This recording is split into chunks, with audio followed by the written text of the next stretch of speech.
Carlos Planning Commission to order. And we'll begin with the Pledge of Allegiance. And if you would please join me in the Pledge of Allegiance. I pledge allegiance to the flag of the United States of America, and to the republic for which it stands, one nation, under God, indivisible, with liberty and justice for all. Thank you. Roll call, please. Commissioner Garvey. Present. Commissioner Iacoponi. Present. Commissioner Bradley.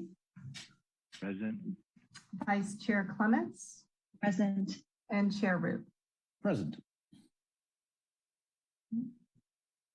Okay, the next item on our agenda is public comment.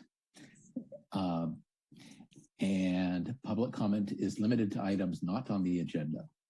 The Commission may briefly respond to statements made or questions posed as allowed by the Brown Act, Government Code Section 54954.2.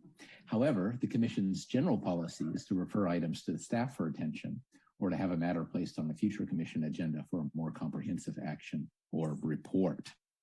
Is there anyone in the waiting room who would like to speak on an item that is not on the agenda?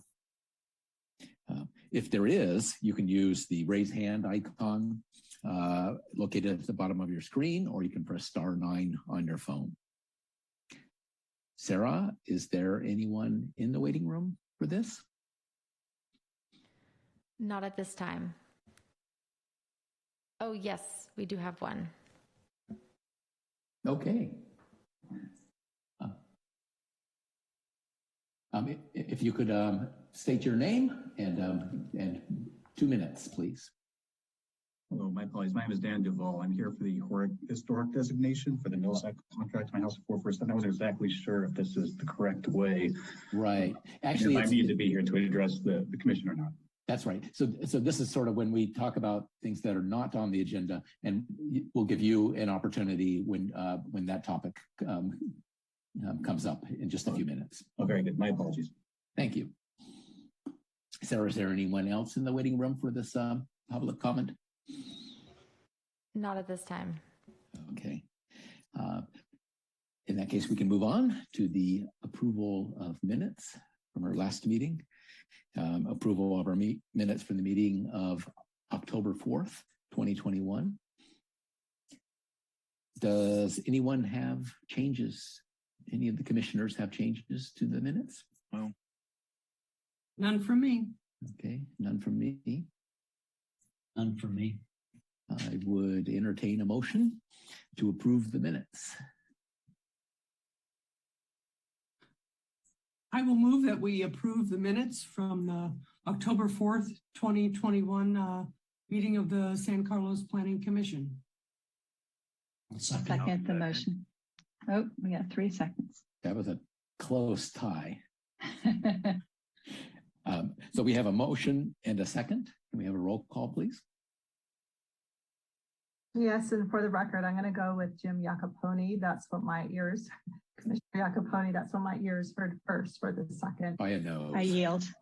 Thank you. Commissioner Garvey. Yes. Commissioner Iacoponi. Yes. Commissioner Bradley. Yes. Vice Chair Clements. Yes. And Chair Root. Yes. Okay, the next item on our agenda is the public hearing and the procedure for public hearing. The staff will present a report on the history, physical features, etc. on the application, followed with the staff's recommendations. The applicant will make a presentation. Thereafter, interested members of the community may speak on the proposal. When all interested parties have had an opportunity to be heard, the hearing will be closed and no further discussion from the floor can be held. The Commission will then consider the evidence and make its recommendation. If you challenge a public hearing item in court, you may be limited to raising only those issues you or someone else raised at the public hearing described in this notice, a public notice, or in written correspondence delivered to the city at or prior to the public hearing. Speakers should state their name prior to addressing the Commission. This will assist the staff in preparing the minutes. The first item in the public hearing is for 447 Hillcrest Road. APN 050024-100, PLN 2021-00053. To consider a resolution recommending the City Council authorize the City Manager to execute a historical property agreement, a Mills Act contract. Staff, would you like to give a presentation? Thank you. Good evening. Lisa Costa-Sanders, Principal Planner. As introduced, the item before you is consideration of a resolution recommending the City Council authorize a historical property agreement. So in this situation, the Planning Commission is the recommending body and the City Council will be the decision-making body. The subject site is located at 447 Hillcrest Road. It is one lot of 6,250 square feet in area. There is currently a two-story single-family home and built in 1927. The site is zoned single-family residential. The property owner requests a historical property agreement, otherwise known as a Mills Act contract, to support the preservation, rehabilitation, and restoration of their residence. Mills Act contracts are entered into between the city and a property owner. They carry a minimum 10-year term, and it provides for a reduction in property tax in exchange for the owner's agreement to preserve and maintain historic property. The subject site is a single-family residence constructed in 1927. It's of the Spanish eclectic style of architecture, and it's included in the city's historic resource inventory that was prepared in 1991. It was also recently evaluated and found to be eligible for inclusion in the California Register of Historic Resources. The evaluation that was prepared by the property owner's consultant was peer-reviewed by the city's historic consultant and found to be accurate. The applicant proposes to complete a list of proposed improvements that are planned to be implemented over the 10-year agreement schedule. These improvements include preservation, rehabilitation, and restoration treatments to the residents. The scope of work has been reviewed by the city's historical consultant and is considered to be appropriate to execute a Mills Act contract. All work must be completed consistent with the interior standards and will require staff level design review for any exterior work. Public notice was mailed to all property owners and occupants within 300 feet of the site on October 5th and published in the newspaper on October 7th. Staff has not received any comments to date. Thank you.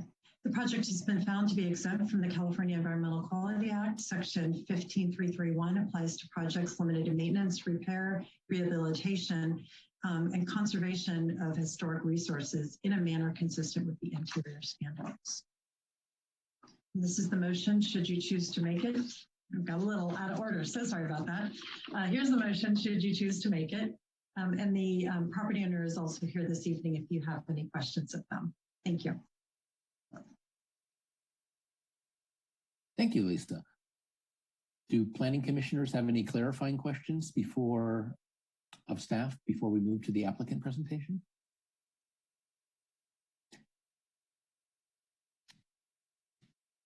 Great.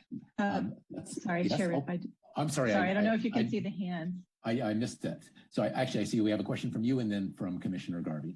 Please go ahead. Oh, thank you. Just briefly, I wanted to check in with staff about about the number of houses in the city that could be eligible for a Mills Act action like this. And the last time that we saw a request like this was quite a while ago. So I just wanted to understand, I understand the technical requirements in order to be considered for the Mills Act, but just is this something that some more homeowners could take advantage of? Yes, I'm not sure the exact number that are potentially eligible to qualify for a Mills Act. We do have several residences as well. Commercial properties could also qualify currently on the city's historical inventory that was completed in 1991. And even since then, there's certainly more properties that would become eligible given how long ago that was prepared, and properties need to be at least 50 years old. And then there's other criteria after that, right? So that's not the sole criteria. And that's based on the Secretary of the Interior standards. So there could be quite a few properties. It is a voluntary agreement that the property owner requests. And the last one we did was on Pine Street several years ago. We have not seen one recently, but I know we've gotten interest for 2 more since this item has been brought forward. And just to further my understanding, it's at least a 10-year agreement, but then it can continue to get extended. So the tax benefit continues to go ongoing as long as, I assume, all the requirements are met, and then the maintenance plan continues to get extended. Is that right? That's correct. Yes. Thanks. One last quick question. I looked around for the 1991 inventory. I didn't see it, and I didn't see it in the packet. Could I have missed it? And I couldn't find it online. Is it located somewhere where people can check it? If we don't have it online, I think that is something we can post. The entire inventory was not included in the packet, but the sheet from the inventory is included. Packet page 25, 26, and 27 is the relevant sheet from that inventory. 25, 6, 7. Thank you. Commissioner Garvey, do you have a question?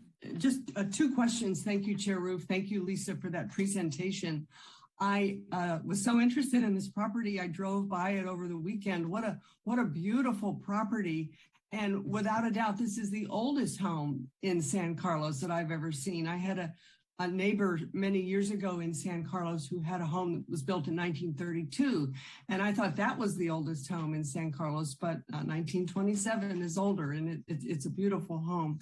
2 questions. One of the things I noticed on the list to be done was to restore windows. Lisa, can you help me understand these? Can these be double pane windows and still meet the flavor of what the Mills Act is? It would be really nice if they could be double pane, then there's still an energy efficiency aspect to it. Yes, they can be. I think the important aspect is the style of the window is in keeping, but yes, they can certainly be double paned. Yes. Great. That makes me feel better. Thank you. And my last question is, when this property is designated, and I think it's a good idea, does this in any way infringe on what adjoining properties can do in the way of remodeling their properties, or can they still proceed as they normally would, the next door neighbors, should they want to do anything? Yes, certainly this designation would not carry beyond this property itself. So it would not impact any adjacent single family residences. All right. Excellent. Thank you. That's it. That's all my questions. Commissioner Iacoponi, a question? Thank you, Chair Roof. So maybe one comment. I was not at all familiar with this act and this provision, and what a great way to help those homeowners in the city who are of a mind to improve or upgrade important properties to do so. So this is great, and glad that the applicants are pursuing this. My question for staff is, we have a list of maintenance and improvement items over the coming years. What is the process for the applicant to submit either like photos that show the work is completed, or get approval before the work is started to make sure that they actually comply with the schedule as agreed? Like, just how does that work? It'd be interesting to know. Yeah, I don't have the exact details, but I do know there's some flexibility because the benefit that they receive is in many situations much less than the cost of the actual work that they're going to be completing. So it's not a direct kind of reimbursement situation, but there is some reviews and check-ins to make sure that they're on track and they are doing the work that they intended to do. And through the chair, and thank you, Lisa, if I could just add to that, I used to work in a city where they had, like, the whole downtown was a historic district, so I'm a little bit familiar with some of these requests. There is a requirement for the property owner to report to the city the progress that they're making on their 10-year maintenance schedule, and certainly it's not something that's held to on ink on paper. It can fluctuate a little bit, or maybe there could be a reordering. Maybe 1 year the property owner wants to get ahead of something on one item. So that it's definitely a conversation with staff, but in general, there is a reporting requirement. And in addition to that, depending upon the type of work that is being done, for example, if there was to be like repair of the siding or replacement of windows, that's something that would, because the property owner is in a Mills Act agreement, it would compel the property owner to let the city know, so that we have the opportunity to understand what the modification to the home is, to make sure that the work being done is being done in a way that's consistent with the Secretary of Interior standards and doesn't reduce the character defining features of a historic property. So there is kind of more of a relationship that the property owner would have with the city, just checking in and to make sure that whatever modifications they're making to their home, they're being done in a way to preserve the quality and the character defining features of the home. Great, thank you, Lisa. That's real helpful. Vice Chair. Go ahead, Commissioner Bradley, and then Vice Chair Clements. Thank you. Yes, thank you, Lisa, for a good presentation. Ellen, I went up looking for the property, and usually I go right to these things since I've been on the commission for 5 years and lived here for 35 years, but I had a little trouble finding it, and that wasn't using my guess, I guess, but talking to a mailman and some of the neighbors, I did find the property, and I agree it's very handsome. I'm glad it's on the register, and I'm glad it's in our city. One comment, one question is talking about the flexibility of their work schedule spread over 9 or 10 years, I think.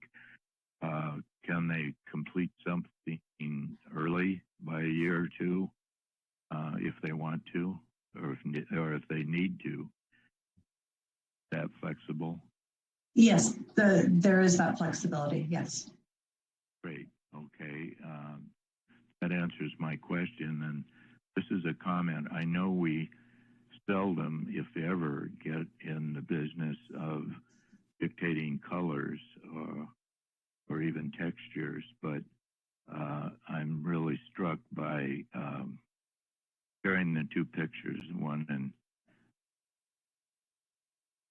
I believe on package page 25, and recent picture, which is on package page number 10.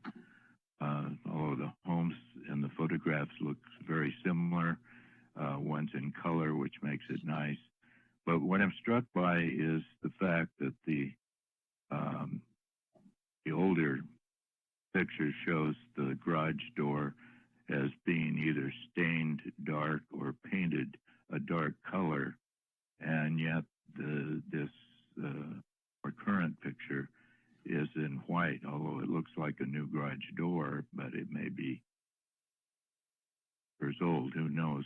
But my point is this: if they want to replace the door, if that picture isn't showing the new one, I would much prefer to see, and I think it would be more historically accurate to have the new or garage door painted in a darker color or stained.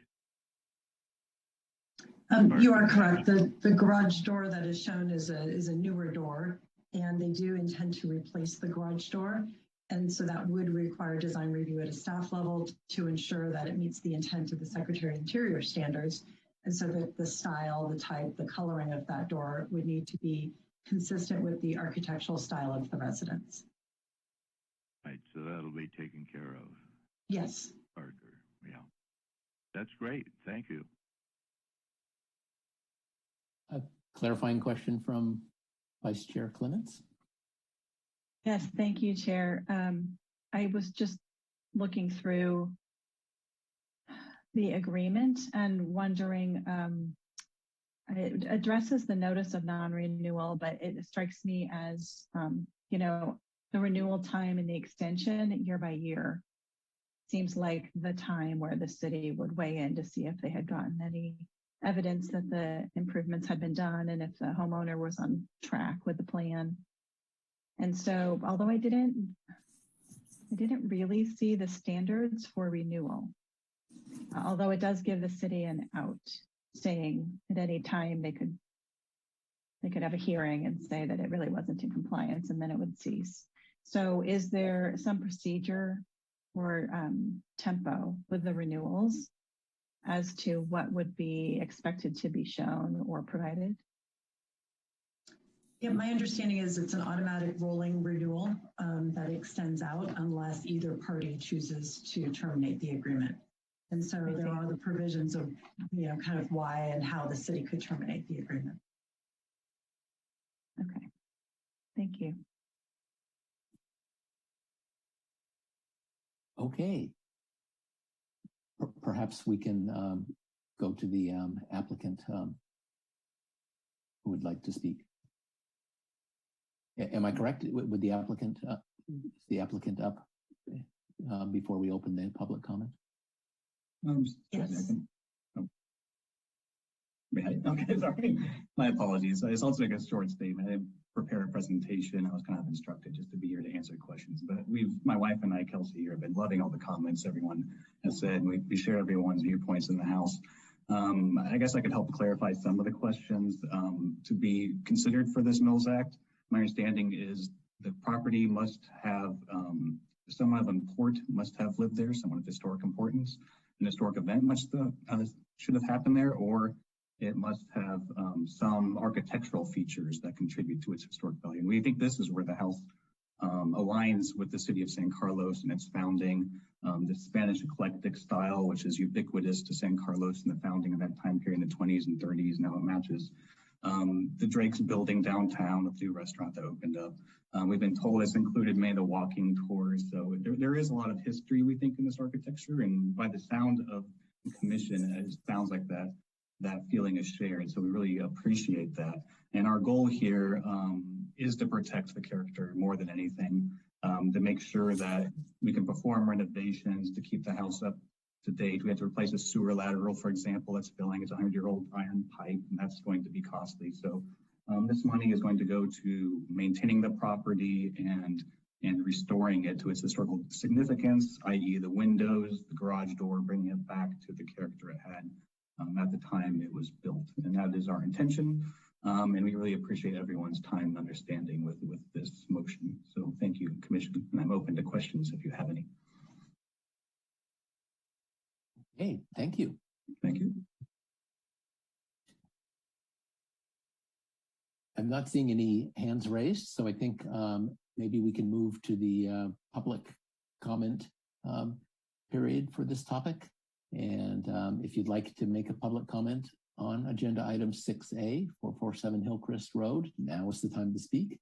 You may join the Zoom meeting or call the listed phone number and enter the meeting ID 839-6135-8499 and virtually raise your hand by clicking on the raise hand icon. Or if you're joining by phone, press *9 and then *6 to unmute. So Sarah, do we have anyone in the waiting room to speak on this topic? No callers at this time.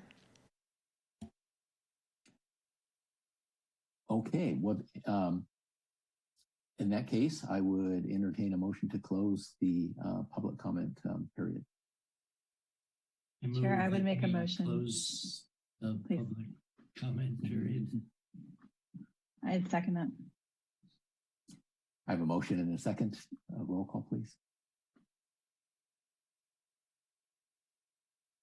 Commissioner Garvey, Yes. Commissioner Iacoponi, Yes. Commissioner Bradley, Yes. Vice Chair Clements, Yes. and Chair Root. Yes. Well, now we can at the deliberation phase, or just planning commission discussion. Are there anybody like to start off the discussion?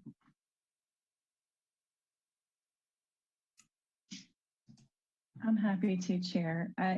I think the property is lovely, and I appreciate the owner's focus on retaining its historical value and appearance and making that better. So I think this is a great program.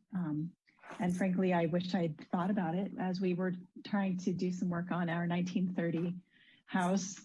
We did have to replace the sewer lateral. It was expensive. We did have to replace the windows. I wanted wood, and that was not that easy to find, and that was not cheap. So I think that the owners are being resourceful, and I think that I'm glad that the city has a program to, take advantage and comply with the state law that requires that. So I support the application. Commissioner Garvey. Thank you, Chair Roof. I will echo what Vice Chair Clemens said. I support the application. I appreciate the owner's commitment for all the future work. That was a long list there that Lisa showed us in the packet. And it's a beautiful home. It just needs a little bit of tender, loving care, and it'll come back to its original magnificence. So well done, and I'm supportive of the project.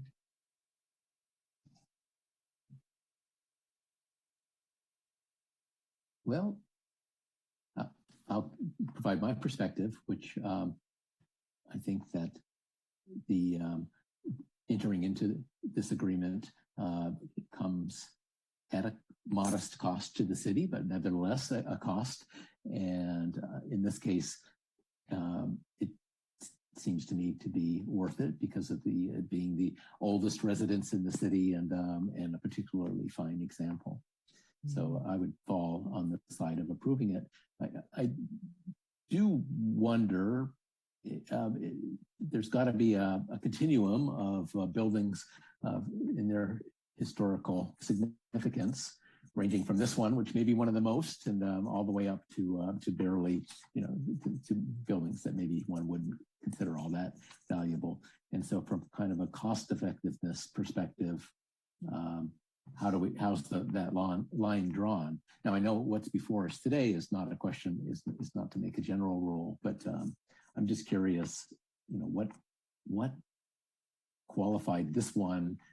Is there anything in the Mills Act that defines what qualifies it that's fairly objective? I mean, is it being on the California Registry of Historical Places? Is that yes, or is it up to the Planning Commission to decide if they agree that it's suitable?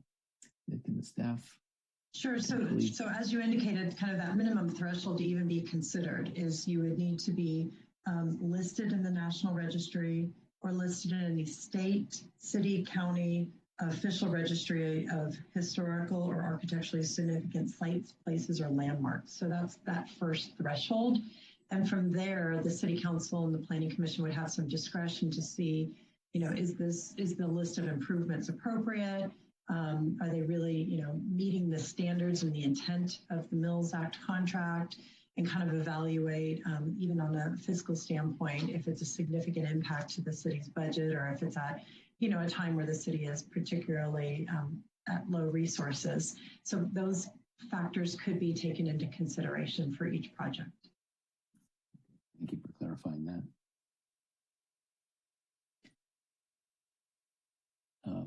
Vice Chair Clements, your hand icon is up. Do you have another thought? No, sorry, Chair. That was an aberrant hand. See, just try not to miss the little raised hand. You're icons. very kind and very patient with me as I frequently ask questions. Thank you. Yeah. Yep. Well, it seems like if there's ever a situation to give a thumbs up, this one would qualify in my mind. It's I guess it's a recommendation we make to the City Council. So if are there any final thoughts before we consider the motion? I support all my colleagues' comments in this project. I would entertain a motion.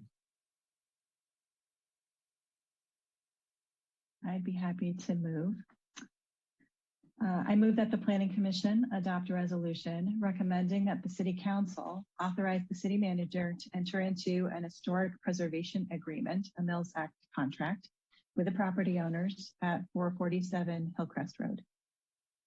I will second that motion. We have a motion and a second. A roll call, please. Commissioner Garvey, Yes. Commissioner Iacopone, Yes. Commissioner Bradley, Yes. Vice Chair Clements, Yes. and Chair Root. Yes. Wonderful. Well, very good luck with the project, and I look forward to seeing Congratulations. that. Congratulations. Yes, and thank you for coming on to talk to us. Congratulations.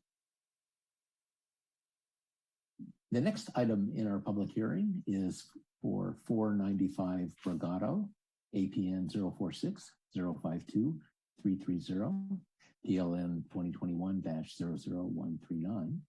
Request for a conditional use permit, design review, and transportation demand management plan for a new automobile sales and service facility. Staff, would you like to give a presentation on this? Thank you. I'll be giving this presentation. As introduced, consideration of a conditional use permit, design review, and transportation demand management plan for new automobile sales and repair facility at 495 Brigado Road. The subject site consists of one lot, approximately 2.14 acres in area, with an existing 23,600 square foot main building, as well as storage buildings. The site has access from both Brigado Road and Industrial Road. The site is located within the light industrial zoning district and planned industrial land use designation for the general plan. The site is adjacent to the Delta Star building and right across from the PG&E yard. The applicant proposes to improve the existing building, remove the ancillary structures, and improve the site for a new Honda automobile sales and repair facility. The requested entitlements include conditional use permit for the auto sales aspect of the business, a design review for the facade improvements to the building, and a transportation demand management plan. This relocates the Honda dealership from the existing location at 777 Industrial Road. As the Planning Commission knows, that recently obtained approval for a new life science reuse of the property. So I'll start with the conditional use permit.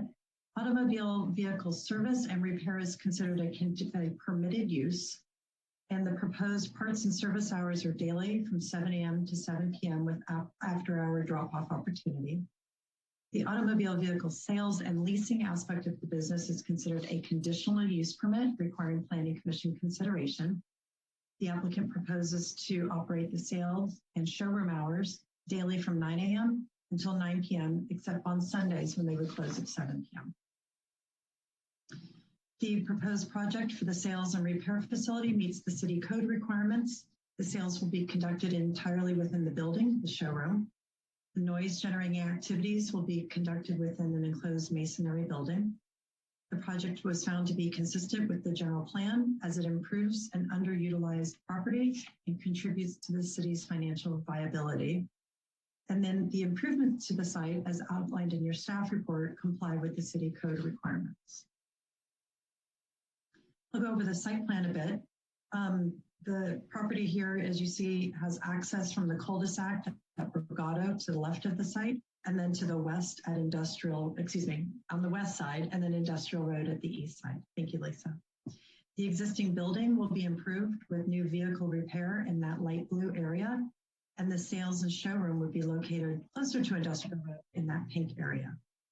The site also has some site contamination with an ongoing remediation under the authority of the Environmental Protection Agency and the Regional Water Quality Control Board. The remediation work does include removal of some of the contaminated soil, as well as installation of an asphalt cap over the area shown in dark gray at the bottom of the slide here. No penetrations are allowed within this area. It's really intended to cap it and preserve that site. So to meet the city's landscaping requirement, the applicant is proposing trees and above ground planters within that parking area. Next item is the design review aspect. The applicant proposes to improve the existing 23,600 square foot building and remove the existing ancillary buildings. The facade improvements include painting the entire building exterior light gray color and installing new exterior metal panels in a light gray color around the new showroom area, with a portion of the south-facing facade and the east-facing facade, which face Industrial Road. Along the Industrial Road facade, which is what you see now, the applicant also proposes a new roll-up glass door at the service entrance, 3 new glass storefronts at the showroom sales office area. As well, the applicant proposes to increase the height just a bit with a new parapet to create a tower element with the Honda logo and the blue and gray metal panels. The facade also includes a new canopy and signage. And on this next slide, the applicant has provided some updated kind of renderings, as you see more in a 3D visual of how that new showroom area would look with the new glass storefronts and the metal panels, and then that entry tower element.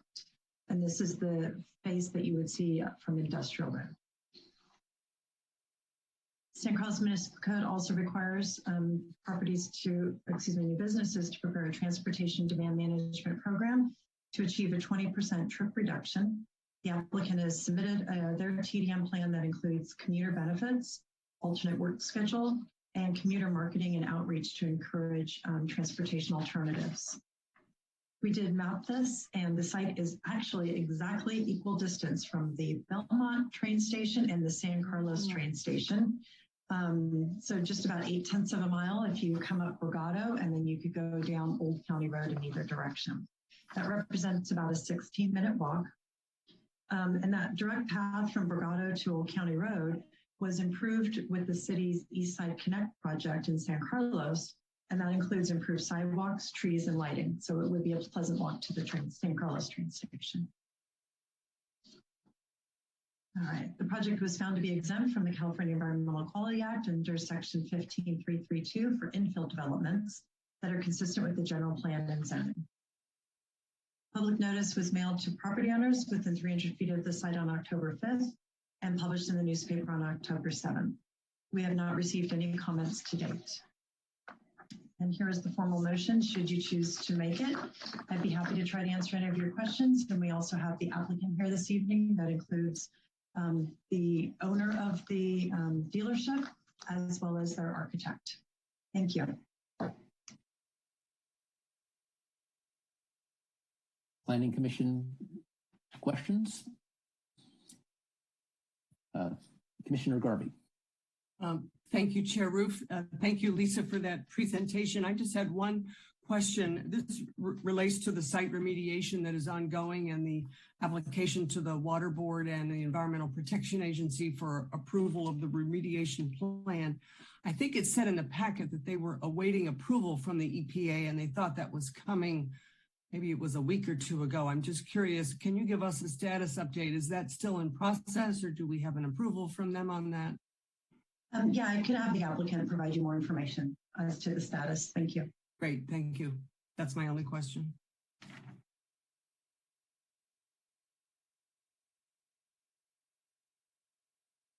Let's gather our other questions and then see if and then get the applicant on the line. Commissioner Iacoponi. Thanks, Chair Roof. Just one question at this time. The TDM, does it target all trips in and out of the facility? I guess I'm thinking that unlike some businesses, well, because it's more of a retail business, there'll be a lot of customers driving in and out, not just employees. And so I'm wondering, does the TDM address both the customer visits as well as the employee visits or employee traffic? It does take into consideration the total trips to and from the site. And as you can imagine, it's much more difficult to ask your customers to arrive via carpool or take a train in. But oftentimes, I think when you're buying a car, that's probably what you're going to do because you're hoping to drive away with that car. And then also with the after hours drop off, I think that helps with the peak hour traffic demands. I know automobile dealerships in general, their traffic is typically off peak, so that it doesn't have a significant transportation impact. But it's a little easier to control the employee trips. And most of these programs are geared towards incentivizing the employees to use alternate transportation methods to arrive at work. Now, I guess thank you, Lisa. That was kind of what my thought was. And, well, I always learn so much when we have these discussions. I think the idea that you can greatly affect one population and, as you suggest, maybe not affect another one. I trust that the people who develop the plan and our consultant use that set of metrics, and therefore can remain confident in their 20% reduction, even though really half of the population of trips is going to be untouched or less touched. Yeah, and as you know, we do have that check-in and that evaluation period. We'll be making sure that they're achieving their 20% trip reduction, or they'll have to implement some additional measures. Great, thanks for that reminder too.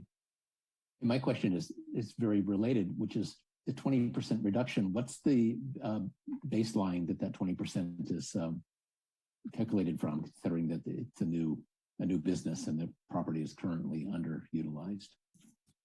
So it is based on the trips that would be generated by this type of facility. So they take the International Transportation Engineers trip generation rates for an automobile dealership of this size and location, and then determine how many trips that would generate typically, and then determine a 20% reduction off that. And I'm sorry, I don't know if that's specifically listed in here. I'd have to refresh my memory on the TDM plan, but that's the methodology that is used. Mm-hmm. Does that plan have a estimate of how many additional trips would be up to the 80% number? How many additional trips that would be? I'm just trying to get a feel for the magnitude. I need to look it over and get back to you on that. Okay. Commissioner Garvey, another question? Just one more. Building on your question, I'm curious that they go back to the National Registry for this type of business as the baseline when half a mile down the road we have the Honda dealership, yet they don't use. You would think that the data from that would be very similar to what they would experience a half a mile down the street at the new location. I don't know if it's worth it to compare the two baselines and see if they're dramatically different, but that's an interesting approach that they've chosen to take. It's more of just a comment than a question.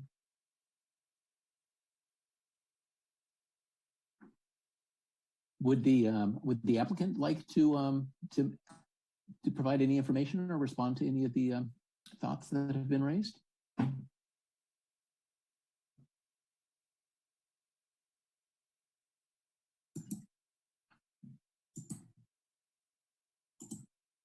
Are you able to hear me? Oh, now we do. Okay. Welcome. We've got, this is Andre Kamenetsky. I'm the group operations manager for the Putnam Automotive Group. And I can answer on some of the TDM related questions and on the EPA related questions. But I think Kent Putnam from the Putnam Group wanted to give just a general introduction. So if I can set my comments aside and let Kent give the introduction to the business, would that be acceptable? Yes, absolutely. Welcome. All right. Can you hear me and see me? I'm not. Can hear you, but I'm not hearing you. Hmm. Let me see. I'm not seeing you though.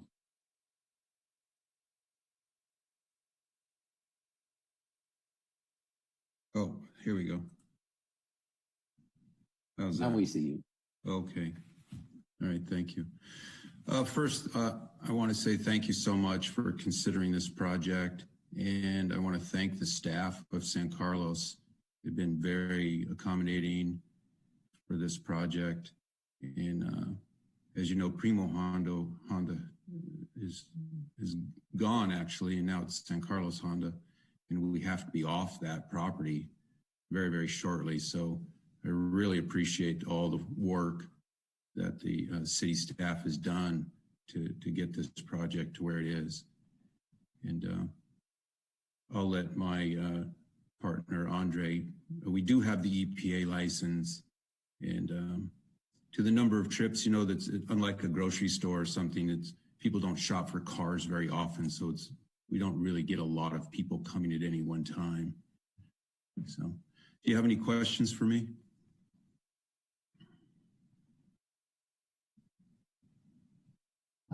Commissioner Iacoponi? Yeah, thank you. Just first a comment.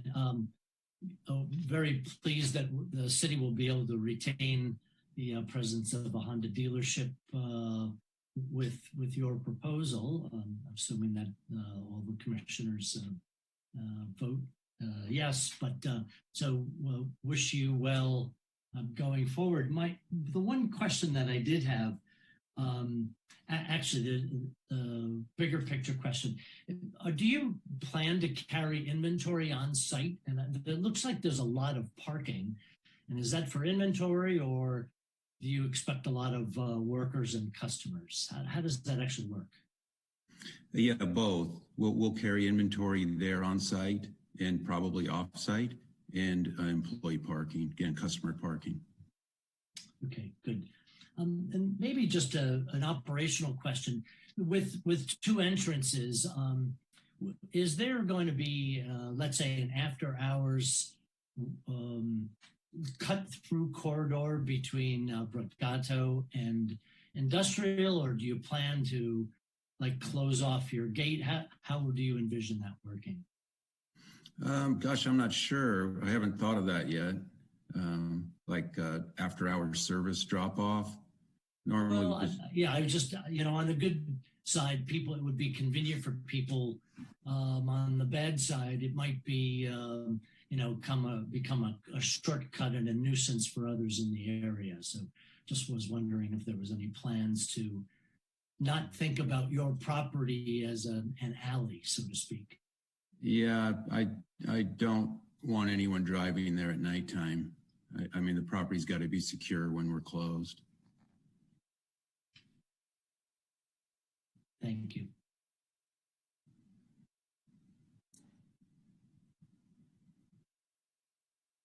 Let's see. Is there a hand raised from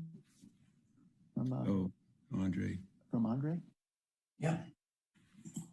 Okay, so can you hear me all right? Yes, we hear you. I'll see if the camera works. This is a little different format than we're used to here. So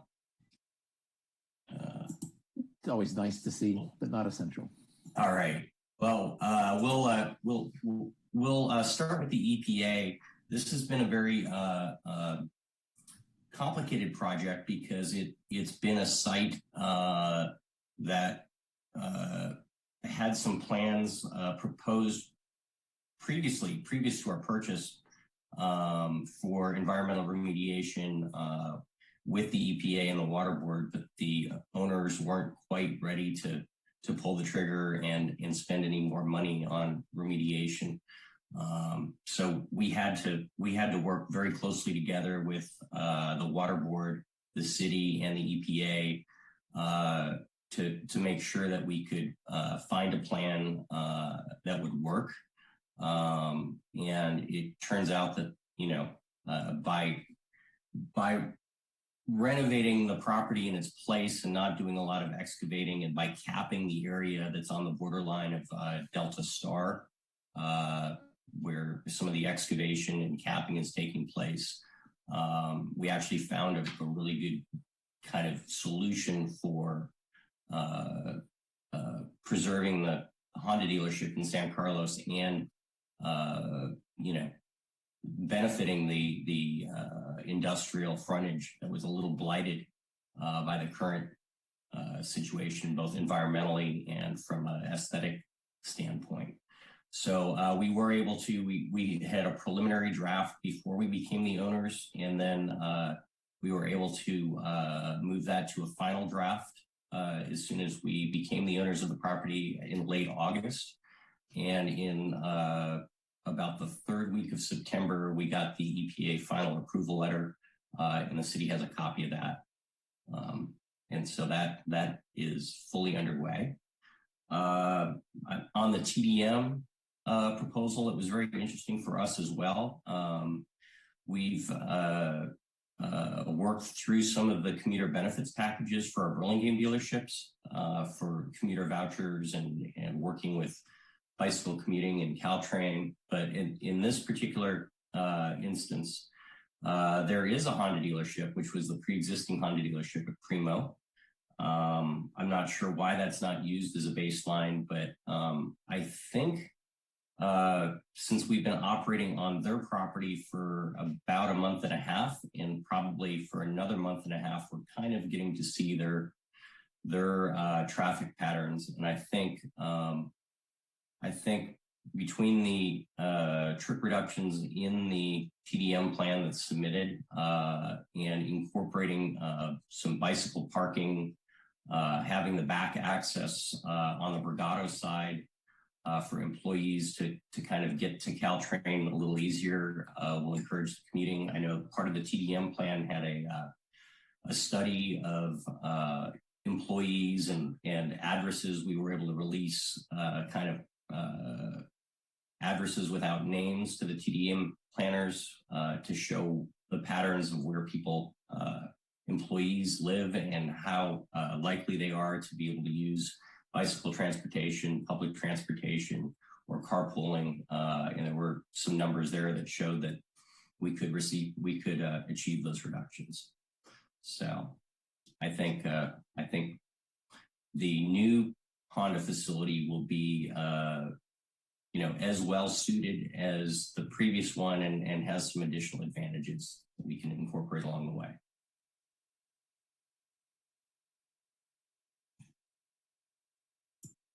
Okay, thank you for that information. If there are no more clarifying questions from the commissioners, we could open this item for public comment. Commissioner Darby? I'll hold off. Commissioner Darby, then Bradley. I'll hold off. Thank you, Chair Roof. Okay, Commissioner Bradley? Yes, just quickly.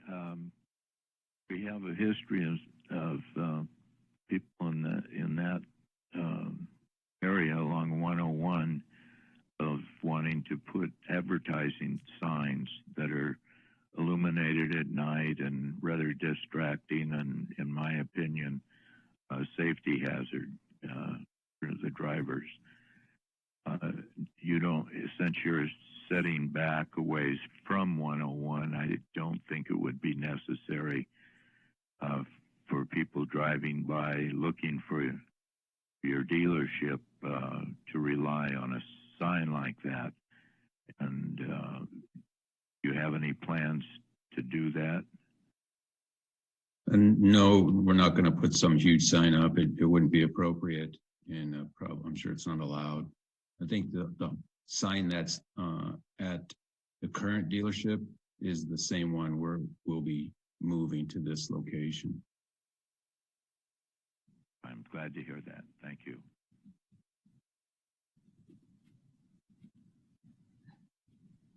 Okay, maybe we can open this item for public comment if there are any. If you'd like to make a public comment on agenda item 6B, 495 Brigado, now is the time to speak. You may join the Zoom meeting or call the phone number 1-669-900-6833 and enter the meeting ID. I think Commissioner Garvey had a comment or question.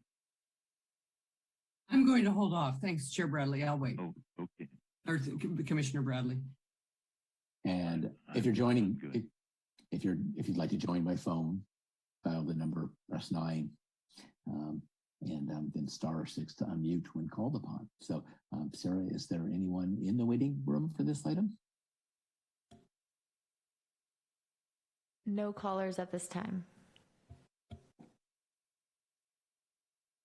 I'm giving it that extra couple of seconds that often gets filled. Okay.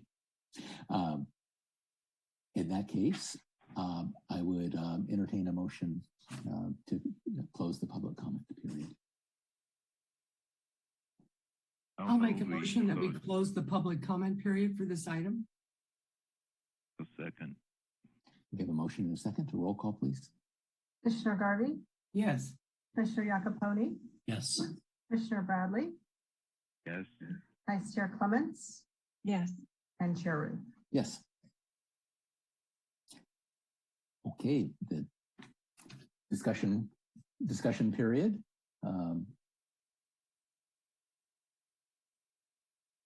While people are getting their thoughts organized, I'll make the first comment then that which is that I like the fact that you dealt with the constraints of the remediation and that certain area had to be paved, yet you were still able to come up with a solution of the trees and planters so that it'll be a attractive area. And we love our trees in San Carlos, and really glad to see that that you've gone all in on the tree plan despite the challenges of the site. That was my main comment. I see Commissioner Garvey, yep, and then Commissioner Iacoponi. Thank you, Chair Roof. I had never been to Brigado. I'd never even heard of Brigado. So I decided to drive down Brigado and drive by the property. And this is an underutilized, very tired looking property. And I'm just very pleased that the Honda dealership is going to revitalize this in so many ways. So it's going to be a wonderful looking front facing right on industrial property. And the property now is just really, really tired looking. First, just a response. I'm really pleased that EPA has issued the final approval letter for the remediation. That's great news.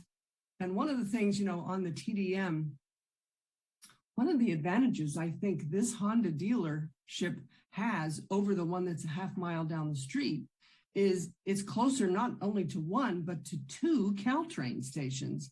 As Lisa pointed out in her report, it's less than a mile, 0.8 miles from Belmont and San Carlos. So that's a real plus. And it's a nice walk. It's going to be a nice walking area to get there. So if I drop my car off there in the morning and then I go to work and then I come back, I can take the train that one way and pick up the car. So I think that's a real plus for this new dealership. I like the project and I'm going to support it. Commissioner Iacoponi. Thank you, Chair Roof. And I would echo my colleague, Commissioner Garvey. It's great to see creative and attractive repurposing of an asset, and it will add some energy to that part of San Carlos. And as I said earlier, it's really great to see the Putnam Group continuing to be interested in San Carlos with the Honda dealership. And I too support the project and look forward to continuing their presence in the city.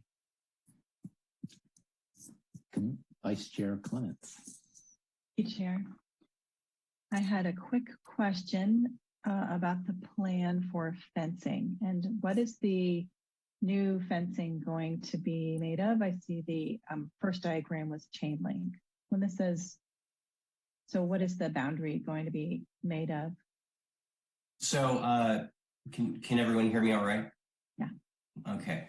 So we've spec'd for no fencing on the front. The front will be open on industrial. Something I forgot to mention earlier is we're in the process of changing the customer-facing address or description of the property from 495 Brigado to 268 Industrial Road.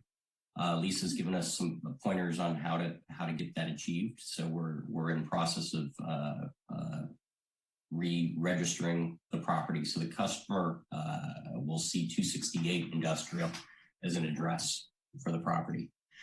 There will be landscaping on the front, and there will be no fencing or nothing closed off on the front.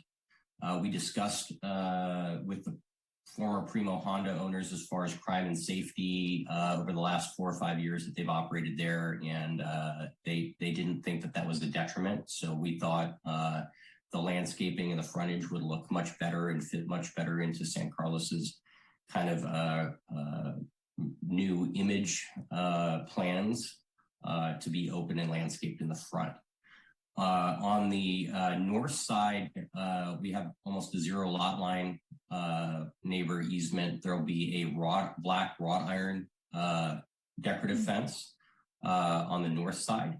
And on the south side, for about the same distance until you can see the Delta Star parking lot, which is the first, approximately the first half of the side of the property on the south side, will also be a wrought iron fence. There's kind of an older historical office building with a terracotta roof adjacent to us on that side. So that'll get black wrought iron fence. And then where the parking lot for Delta Star starts to the back, and on the back side where there's parking lot to parking lot, and it's a little bit more industrial looking, it'll be a chain link fence with privacy slats. Got it. Thank you. Well, I'm excited for the wrought iron look and understand the chain link, and so good with the privacy slats. So this proposal seems to meet all the requirements. The timing seems good given the EPA's recent approval. And I just wanted to say that I'm excited also that the dealership is staying in San Carlos. It would have been very easy to move out. We're not that big of a place.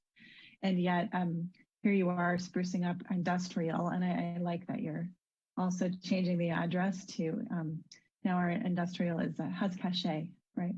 So locations on industrial. So happy with the proposal, happy to support it. Thank you. Further comments or questions from the commissioners?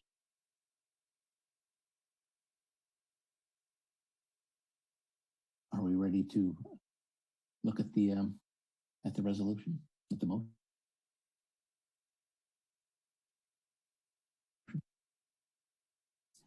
I'm ready, so I'll make the motion that the Planning Commission move to approve design review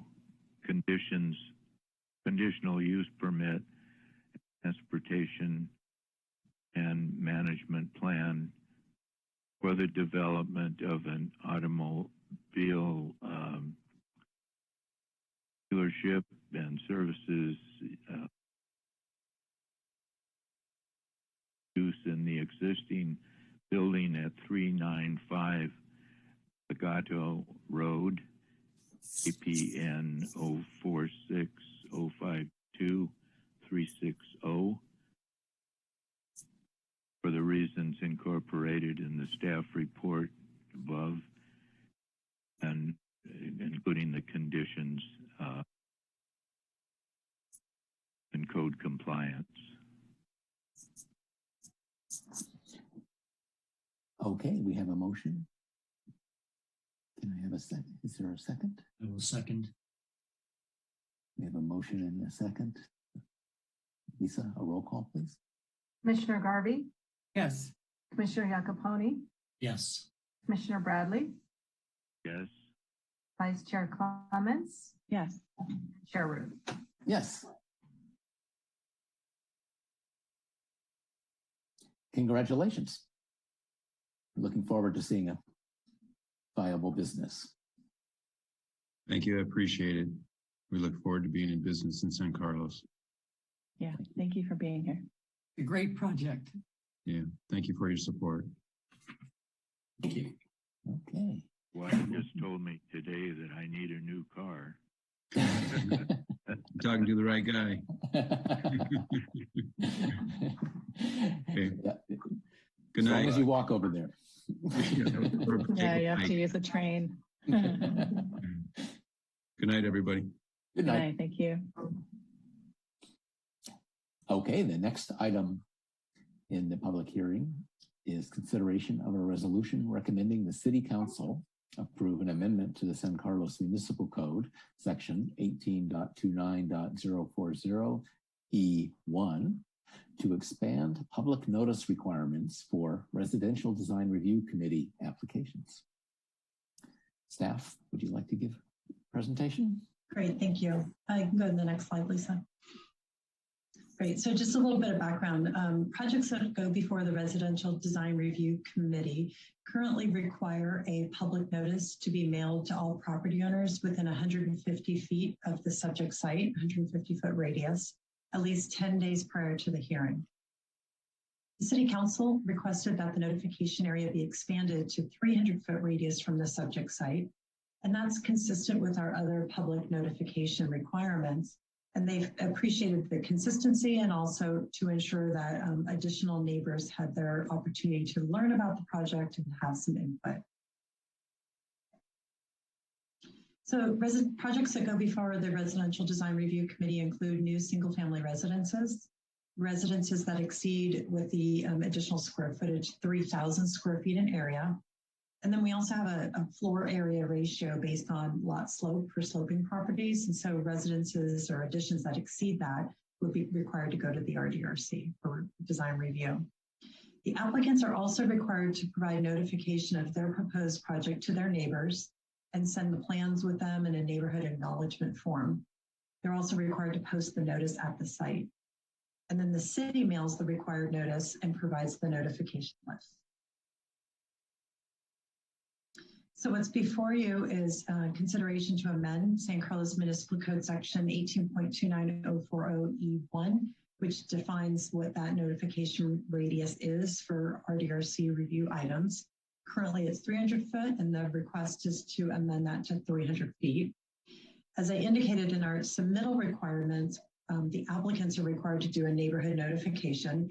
So we'll change that if this is adopted to match that 300-foot notice list. And then we'll provide that notification list to the applicants.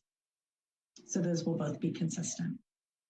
We reviewed this proposed ordinance amendment to the California Environmental Quality Act, and we found that it's exempt as it's not considered a project, as it's just a minor text amendment that would not have an impact on the environment. And this, the ordinance, the draft wording was published in the newspaper on October 7th, and we have not received any comments to date. And here is the motion. Should you wish to make it, be happy to try to respond to your questions.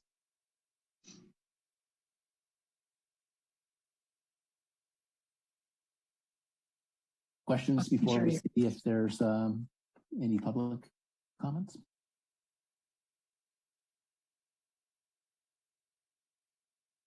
Let's move to the public comment opportunity. Oh, Chair, I just had a do we need question. Please, Sorry please. if you can't see my hand. Thank you. I just wanted to ask Lisa what typical noticing requirements are in other communities, and how does this proposal compare?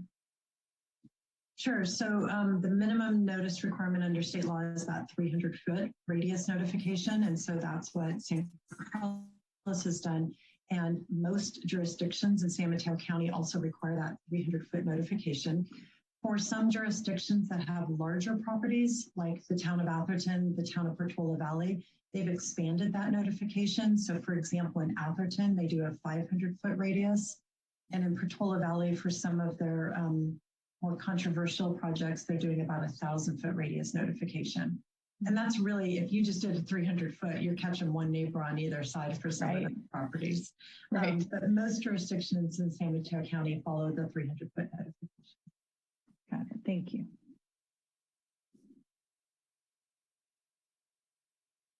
Any other questions? Shall we see if there's any public comment? If you would like to make a public comment on agenda item 6C, expand public notice requirements for RDRC applications, now is the time to speak. You may join the Zoom meeting or call the phone number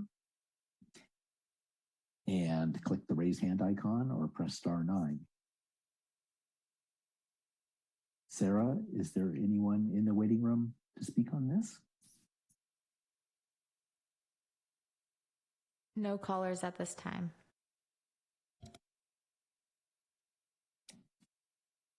Okay, let's, I would entertain a motion to close the public comment period. So moved. Move we close public comment. I'd second that motion. We have a motion and a second. To roll call, please. Commissioner Garvey, Yes. Commissioner Jacoponi, Yes. Commissioner Bradley, Yes. Vice Chair Clements, Yes. and Chair Roof. Yes. Do we have discussion on this? I'll Starting start with by saying, yes. Go ahead, Commissioner Bradley. I'm certainly in favor of this. I am a little concerned. Our staff time precious to each and every one of the excellent staff members, and I don't want to overload them, but I think this is a step in the right direction. In fact, when I was chair of the RDRC, I thought we had increased it to 300 all cases, not some of them. But I'm glad to support this motion. Thank you, Commissioner Garvey. Thank you, Chair Roof. I will echo Commissioner Bradley's comments and say that I'll also support this motion, having spent almost 4 months on the Residential Design Review Committee. I can say that neighbors, including neighbors from 150 feet away, are many times interested and have comments on a project.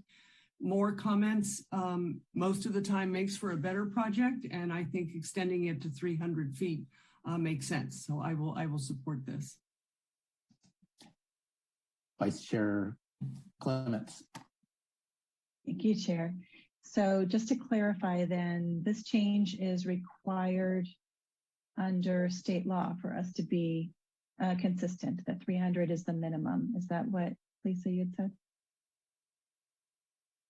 It's not required under state law. We can have another standard for these projects, but projects that require a public hearing do require that 300-foot notice. But in this situation, it can be reduced. But we think the consistency is nice. I see. Well, I certainly support more transparency. Hopefully the amount of notices that need to be mailed out by the city is not so much more. It's not like it's a half mile. It's just a few more houses, I think, unless Lisa could edify me otherwise. You know, how many more households does this require, and modest amount of postage and work? It wouldn't be substantial. You're correct. Okay. Well, I certainly support the greater transparency and getting the community more involved then. Thank you. I was afraid you were going to quiz us on our geometry. If you double the radius, what's the surface area? Well, I was like, how many feet in a mile? I think it's going to be a fair amount. It's going to be quite a few additional. But I also support having an opportunity for more greater diameter of people to be given the opportunity. In addition, of course, this is the written notice is in addition to the notice that's posted on the site itself and in the newspaper. So there are other channels for the information for the public to be notified. But it makes sense to get it a little bit broader with a letter. So I support supported it as well. Are there any other thoughts before we move to the motion?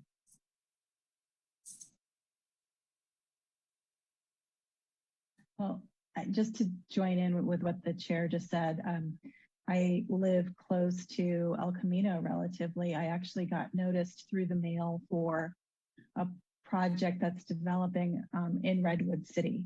And so, and it, you know, as we go into a time where there might be an additional story or a little bit more density than people expect, maybe that's not going to all go through the RDRC, so maybe that's not germane. But anyway, I appreciated the mailed notice, so it caught my attention much better than anything else would have. And I was thrilled, by the way. I was like, yay. 2.5-story building near me. That's so exciting. Yeah. Any further thoughts?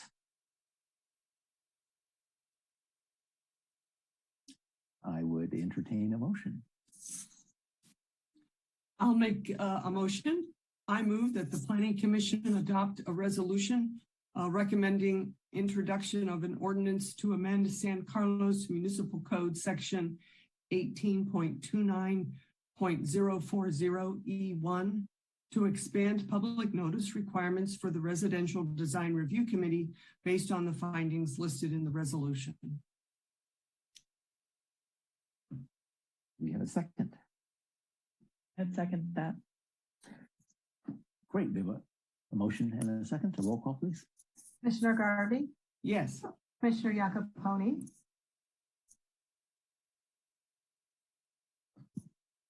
Sorry, yes.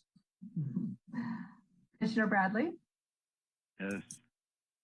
Vice Chair Clements, Yes. and Chair Rue. Yes. Good. The next item on our agenda is item number 7, reports, correspondence, and general information. Part A, report on recent city council actions. No reports on recent council actions for this evening, Chair Rue. Okay. B, planning commission comments or reports. Commissioner Iacoponi, you raising your hand for this item? Yes, thank you, Chair Roof. I just wanted to note for the record that a couple weeks ago, I was contacted by a representative from the Presidio Bay development team, and last week spent 30 minutes getting a briefing of their plans for the 642 Quarry Road project. So I got to listen to what they had in mind. Thank you. And I'll add that I had the similar opportunity to receive their input. As did I. I have not taken them up on their offer.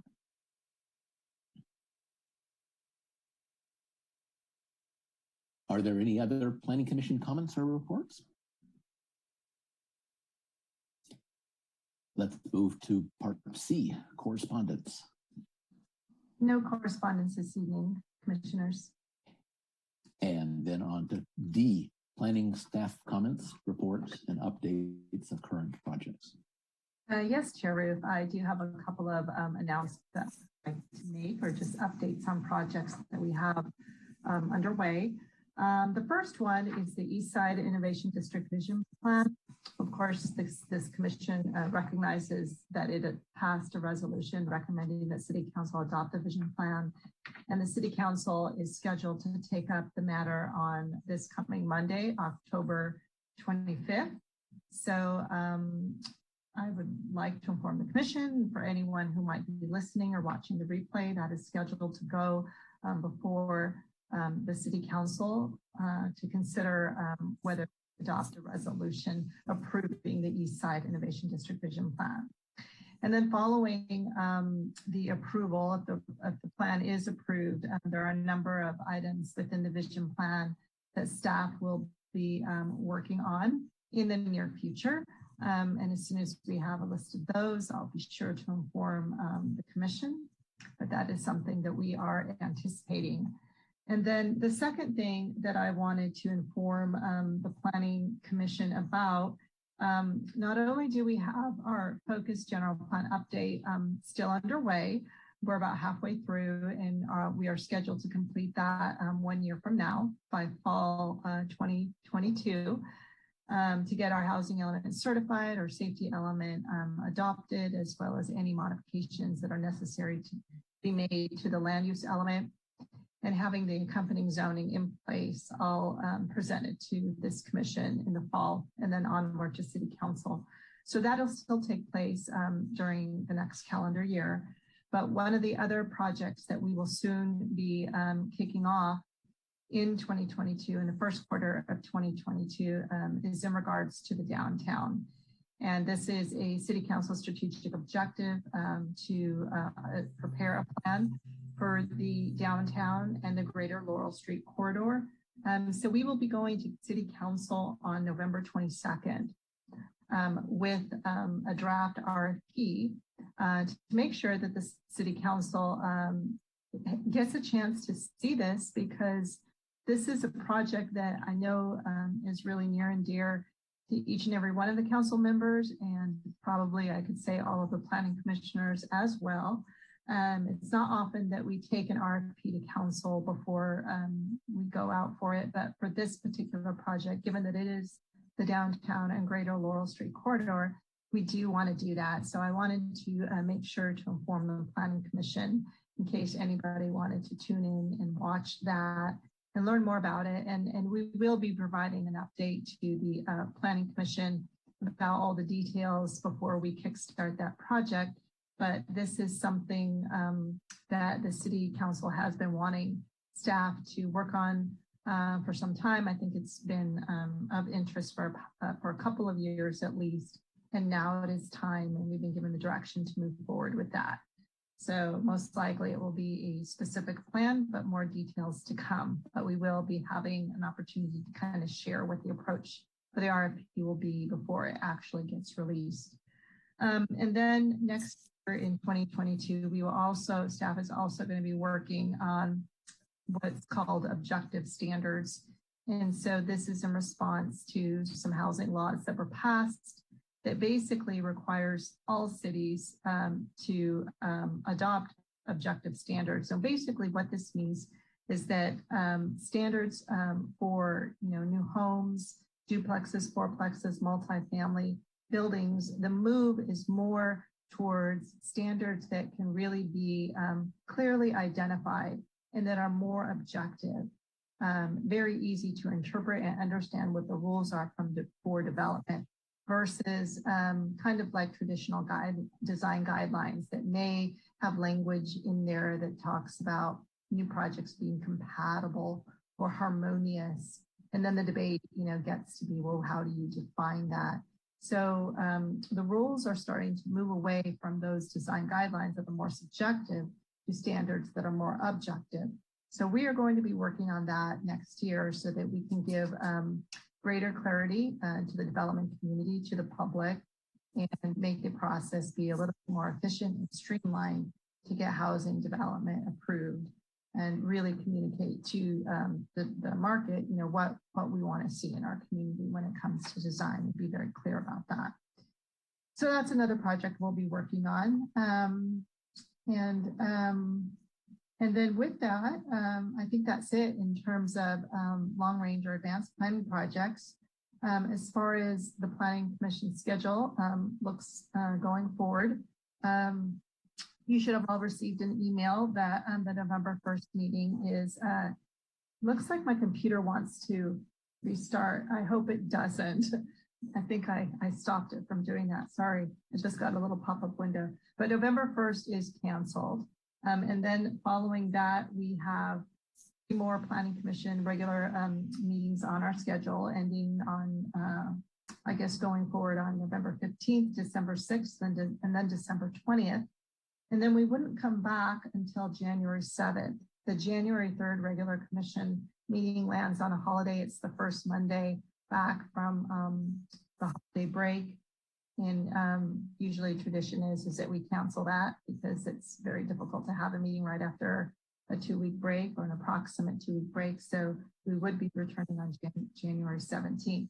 So I just wanted to get that out there. It's already this time of year where people's calendars get a little bit busier. People want to make their plans. So I just wanted to give an update on that. And that is all I have for this evening. Thank you, Lisa. Lisa, just a quick question. Did you say the meeting in January, the next one was the 7th or the 17th? I couldn't quite hear. 17th, January. Thank you. Okay, thank you. Yeah, 1-7. Oh yeah, just to clarify. So the 3rd is not moved to the 10th, it's canceled altogether? Correct. Got it. Perfect, thanks. Lisa, I just wanted to follow up on your objective design standards and objective standards. I think I wrote down that you said single family homes, duplexes, tris, quads. And so I'm just trying to figure out the scope of that work.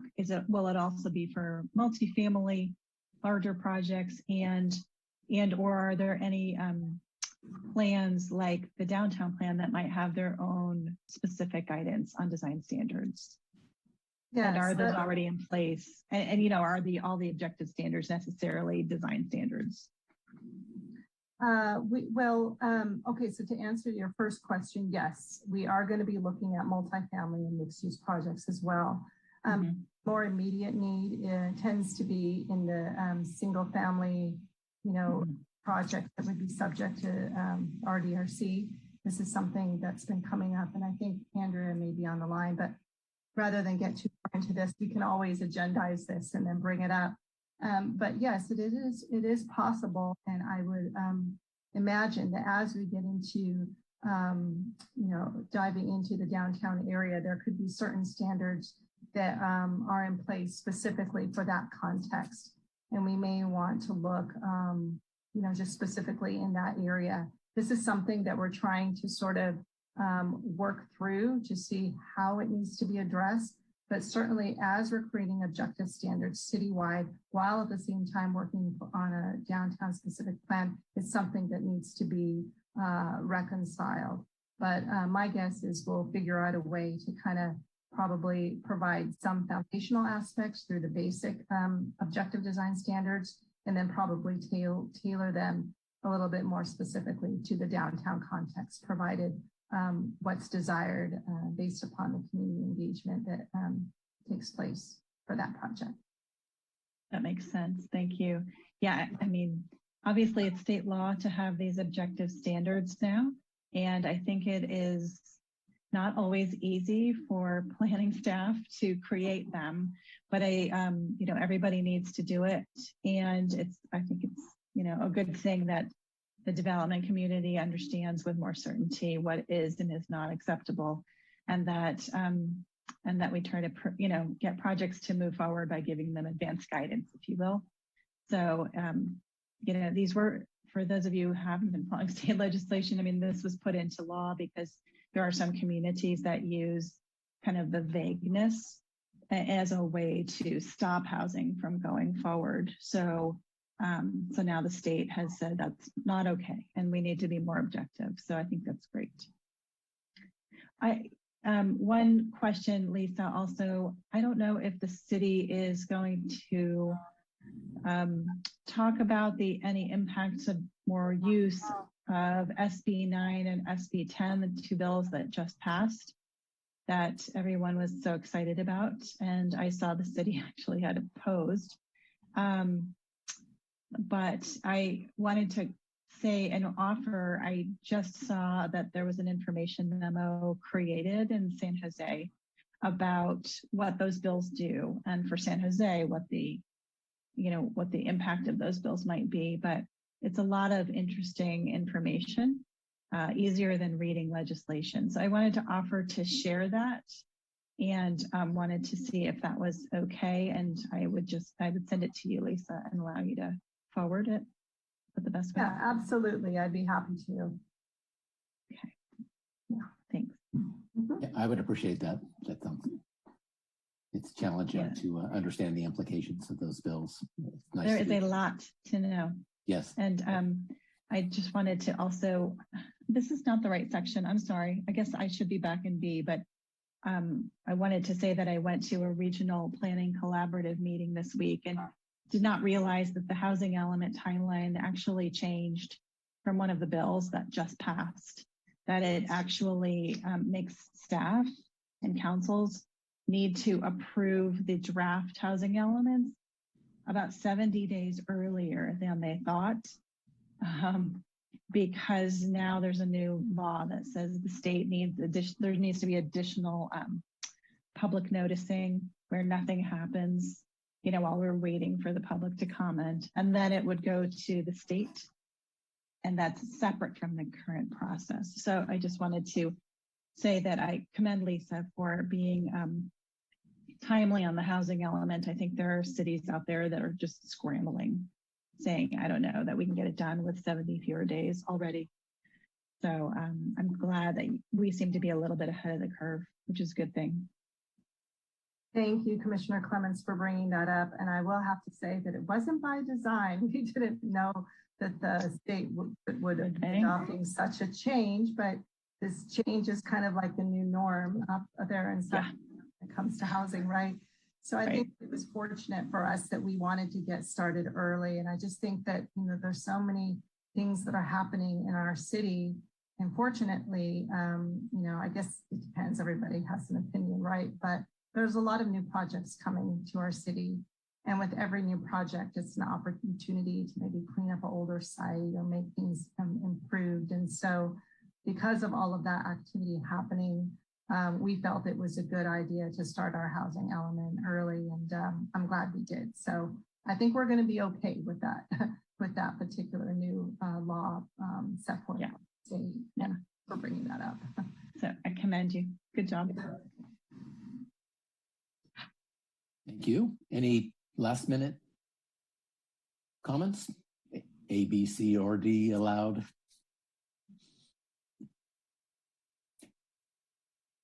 Hearing none, let's adjourn our meeting. Thank you, Chair. Thank you, Lisa and Lisa. Thank you all. Thank you, Lisa and Lisa. Good night, everybody. Thanks, Chair. Good meeting. Thank you. Good night. Bye-bye. Have a good night.